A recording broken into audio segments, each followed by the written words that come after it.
புரட்சி தலைவருக்கும் புரட்சி தலைவிக்கும் எதிரிகள் இருந்தார்கள், துரோகிகள் இல்லை.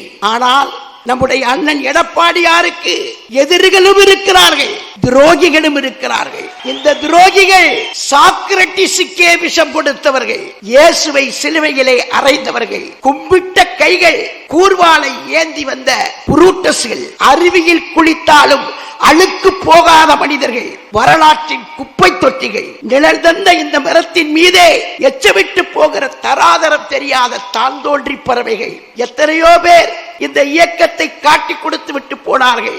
ஆனாலும் இந்த இயக்கம் அழிந்து விடவில்லை, வீழ்ந்து விடவில்லை.